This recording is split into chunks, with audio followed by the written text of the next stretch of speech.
ज्यांच्याबरोबर share करायला मिळतंय म्हणजे खरोखर आम्ही त्या लायक आहोत का हा प्रश्न मनात येतोय, कारण की तुमच्या सगळ्यांचं देशासाठीचं असलेलं योगदान त्यापुढे आम्ही काहीच नाही आहोत.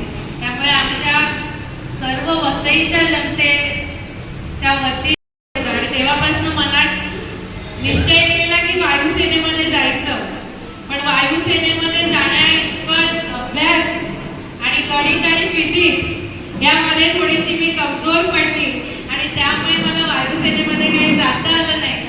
पण आजही आर्मीमध्ये किंवा सेनेमध्ये गेल्यावरतीच आपल्याला देशभक्ती दाखवता येते असं नाहीये.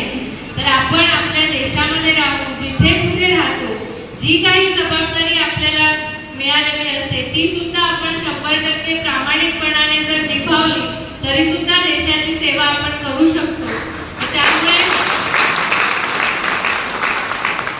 तुमच्या सर्वांकडनं प्रेरणा घेऊन देशभक्ती करायची तर कशी करायची, देशावर प्रेम करायचं तर कसं करायचं हे तुमच्याकडनं शिकून आम्ही देशाच्या अंतर्गत स्थिती कशी सुधारवता येईल, देशाच्या नागरिकांना कसं सक्षम करता येईल आणि विशेषतः वसईच्या नागरिकांना कसं सक्षम करता येईल त्यासाठी मी प्रयत्नशील आहे. आणि तुमच्या सर्वांचे इथे बसलेले सर्वच जण हे युद्धवीर आहेत, सैनिक आहेत, माजी पोलीस आहेत, तुमच्या सर्वांचे आशीर्वाद माझ्यावरती राहू देत आणि वसईच्या जनतेवरती राहू देत अशी मी आशा व्यक्त करते आणि प्रार्थना करते की तुमच्या सर्वांचं आयुष्य हे निरोगी राहावं आणि तुम्हाला सर्वांना खूप ताकद मिळावी आम्हाला प्रेरणा देण्यासाठी. आणि तुमच्याकडे बघून येणारी पिढी सुद्धा अशीच देशप्रेमाने व्यापून जाणारी अशी पिढी आपल्या वसईची निर्माण व्हावी.